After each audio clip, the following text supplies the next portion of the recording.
Tonight we have a young lady named Gabbe Rowland. Rowland, I think is the proper pronunciation. Gabbe Rowland. She's 26 years old, a graduate of Falmouth High School. And she currently works as a medical assistant at an optometrist's office. She is a survivor of domestic violence and an advocate for social change. And Alan Wilson has heard her, and I'd like you to give Gabbe a Falmouth Rotary Club welcome.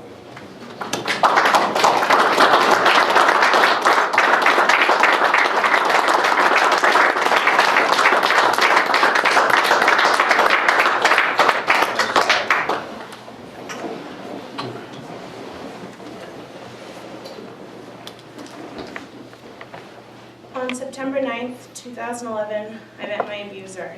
I didn't see him as the pathetic excuse of a man, let alone a human, as I do today. He was 6'3", with brown hair and brown eyes.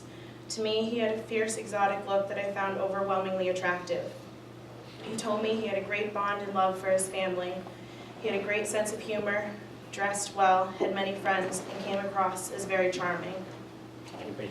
He portrayed himself as a very personable and likable guy to everyone that he met. I couldn't see how that wasn't possible because I found him very likable myself. And every quality he bragged about made me fall for him that much more. That night we talked for hours about ourselves and what we wanted out of life. When the topic of relationships came up, I distinctively remember saying I wasn't looking for something, just someone to hang out with, and if things progressed, that would be it. He told me he felt the same. He led me to believe he was that special someone that always would be honest with me and loving towards me. I didn't find it odd that he specifically asked if I had ever heard of him or read about him in the paper in previous years. When I hesitantly shook my head no, he immediately opened up to me and told me about an incident involving an ex-girlfriend. He had filmed his then ex-girlfriend and himself having sex. He told me that she consented and enjoyed it just as much as he did, but lied to get him in trouble. He said she told the police that he filmed her secretly. At this time, he was going to court for the incident.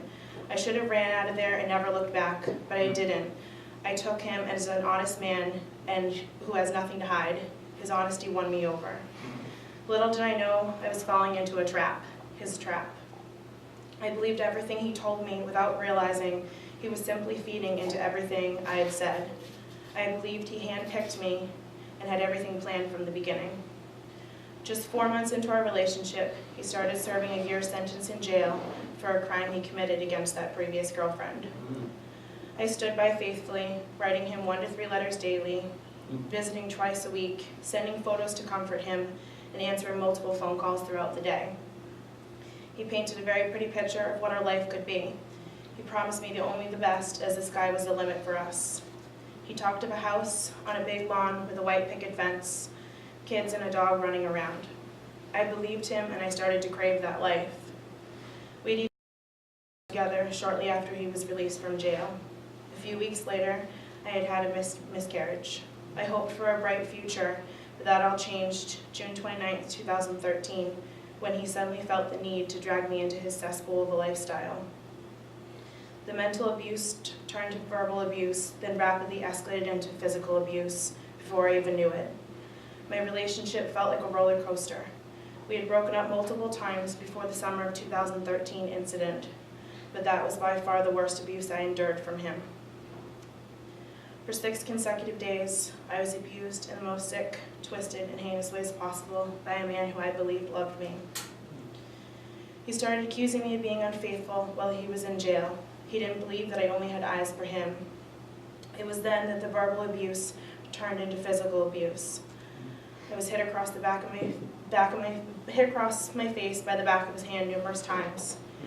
He wrapped his hand around my throat to strangle me, pulled me back into his car by my hair, and would yell at me, telling me that he was sick of my lies and he couldn't stand me. I couldn't imagine things getting worse, but my abuser could. He beat me with a belt across my rear end in the middle of the woods during broad daylight, forcibly injected me with heroin against my will for the majority of the week, and even sometimes multiple times a day. Throughout the week, I was told, "I'm sick of you and your lies. You're a whore, you're a slut." What he said to me, which I thought would be the last words I'd hear, was, "I'm going to bring your body out to Western Mass and no one's going to find it." After being threatened with death, I didn't think things could get worse. But I was then forced to perform inhumane sexual acts on his dog. Afterwards, he raped me. The worst part of it all is he filmed it to use as blackmail if I told anybody what he made me do. Each day I survived. I couldn't even fathom a worse way to end the day, but my abuser could. He proved that by getting more and more abusive as time progressed. Every cold and heartless act of abuse lingered into the next. Every minute dragged into hours, and still I was shocked by the results. The days blended together, our relationship fueled by manipulation, lack of communication, and tension grew into something I never thought could be possible, and more importantly, something I never thought that I'd be part of. He felt the need to not only hurt me once or just for one day, but to continue hurting me, making several attempts to kill me in the course of those days.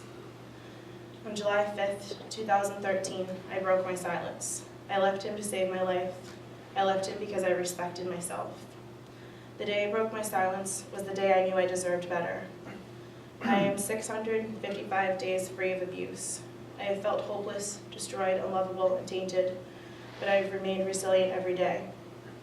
I am a good person with a heart of gold, and I now know that I am not to blame for these horrific acts of pure evil. When I decided I needed to break free from him, I knew I needed help, and I had to tell someone. Telling my parents was not an option for me at the time. I turned to my job for support instead. I had been working at Shoreway Acres Inn for a little over a year, and had created a trusting relationship with my immediate boss, Irene. That Friday, my abuser called me numerous times on the work phone throughout the day to remind me I needed to quit my job. His plan was to move to New Bedford, get us clean, and start a new life. All I could think was, who's going to hire two 24-year-olds who are hooked on heroin, living in a hotel, and don't have a job? I had tried my best after every phone call to stay calm and not to let his demands get the best of me. Besides trying to hide all the mysterious phone calls and act as if nothing was going on, I didn't want anyone to notice or ask why I was constantly running to the bathroom. I had been injected for the past 5 days, and when I woke up at 11:15 to be at work at noon, I woke up in a fog and extremely nauseous. I managed to get myself to work, but I felt miserable. I was sitting at my desk shaking uncontrollably, and when I felt sick, I ran to the bathroom only to dry heave. My body was craving the drugs. I was becoming addicted if I wasn't already. His last phone call was at 3:30, right as Irene was getting ready to leave for the day. I quickly agreed to everything he was dictating because I knew my opportunity to get help was about to walk out the door, and I would be stuck. I hung up and I turned to her, about to cry.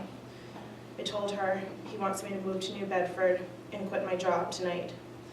She asked me if I could make it through the weekend, offering to allow me to keep some of my belongings at the hotel safe away from him until I could break free completely. At that point, tears were streaming down my face, and I told her I don't think I'm going to make it through the weekend. She simply responded with, "It's that bad?" And I told her it was, and I needed to get away from him. I needed to be in a safe place, like a shelter. I knew going back home or going to a friend's house wouldn't be sufficient. I'd cave and I'd go back to him. And once I was back in his power, my life would be over. I didn't want anyone to know the hell I was living. My relationship grew into something I never thought could be possible. I was ashamed, but somehow in those few hours that day at work, I knew my life would be coming to an end soon if I didn't get out. Domestic violence is all about power and control. The abuser thrives on having it all, and as a result, the victim becomes dependent on their abuser. My abuser had been working very hard since the beginning to cut me off from family and friends. I hate to admit it, but he was successful. He wanted my world to revolve around him and him alone. My job was the very last thing of my own. It became an escape from him in the downward spiral of a lifestyle that I was dragged into. I am incredibly fortunate that I was not killed and that I do not have any lasting physical impairments. The bruises faded, but the pain continues. I currently suffer from a long list of psychological conditions, including PTSD, disassociation, severe trust and abandonment issues, depression, anxiety, and poor self-esteem. Triggers, nightmares, and flashbacks will forever haunt me. I have connected with survivors around the country through an organization by the name of Break the Silence Against Domestic Violence. I will be attending their women's retreat in California next month for the 2nd year. BTS has become a crucial part of my recovery. I have found women who understand me on a deeper level, women who have walked in my shoes, felt my pain, and came out alive. I am now a volunteer outreach advocate for BTS and an advocate for social change. I feel it is my duty to help others who are still suffering and to help them see that there is life after leaving an abusive relationship. One of our missions is to educate communities on the dangers of domestic violence, and that's why I'm here today. 1 in 4 women and 1 in 7 men will experience domestic violence in their lifetime. That's an astonishing number to me. I was once a victim, but now I'm proud to say I'm a strong survivor. I am made up of yesterday's despair, today's hope, and tomorrow's dreams. Through every positive move I have made, I've gotten to where I am today. I am stronger than I was that summer. I am stronger than I was yesterday, and I will be stronger tomorrow because of it all. Nothing can stop me because he did not win this war. I did. I am not what happened to me, but what I choose to become. Thank you.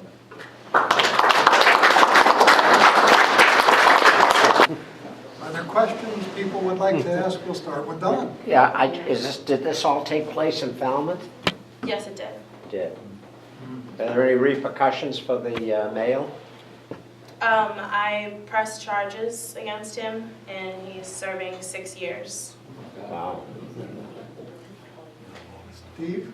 Gabby, many of us, as you can tell, are grandparents and parents, and many of us have granddaughters. What advice would you give us to, could we say anything, do anything to our young girls to help them avoid something like this? That's a very good question. I mean, I didn't grow up in a household with violence or anything like that.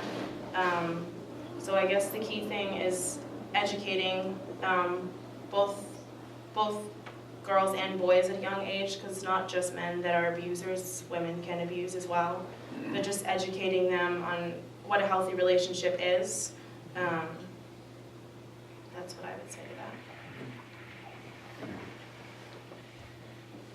It may be interesting, Gabby, if you told everybody what's available for resources in Falmouth in the community to help people like. Sure.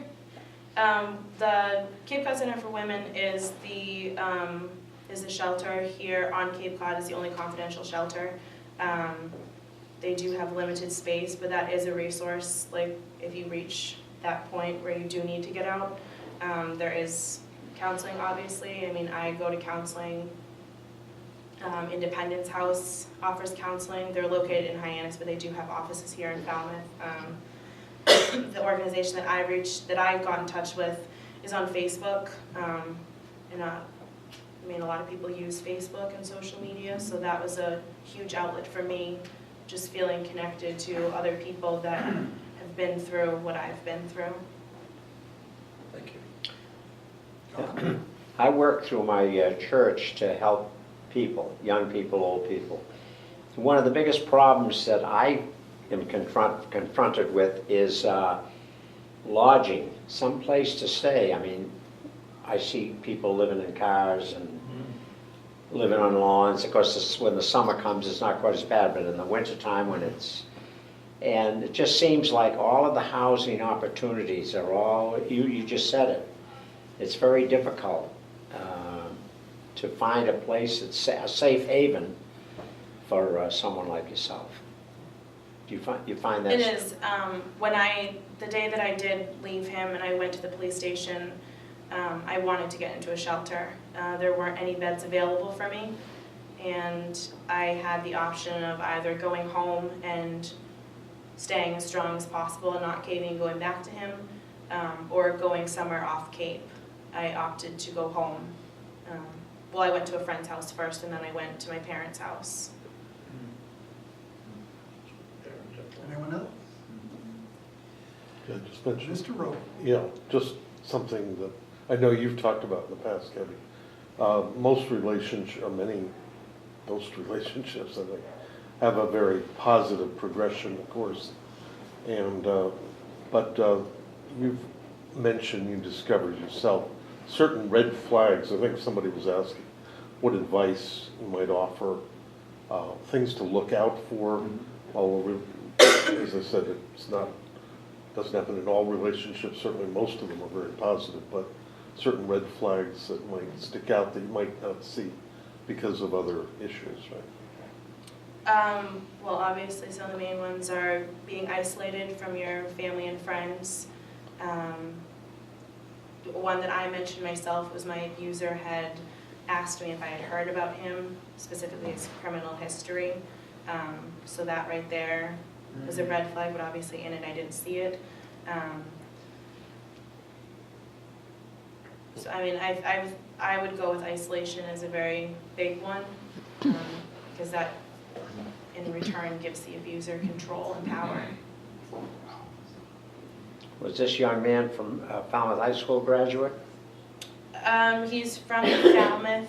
I believe he graduated from the high school, yeah.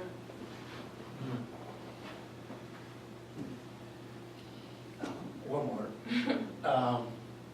Thank you very much for sharing that. It's probably important to say that. And the other piece, could you describe your support network?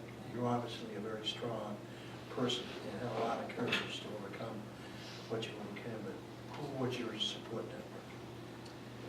network? I guess when I decided to leave, it was more, I was realizing that it was life or death for me. And like I said, I did go to a friend's house and went to my parents' house. My parents have been very supportive since day one of me leaving him. And through Break the Silence, I have met my closest friends that are all around the country. Like I said, they're women that they just get me. They know exactly what I've been through. I would say they play a huge part in my recovery and staying strong. Amy? I just want to thank you for sharing your story, and it's incredibly brave of you. And in my own experience, I've had an experience not exactly like yours, but similar. And looking back on it years later, I felt like it was because of having a low self-esteem.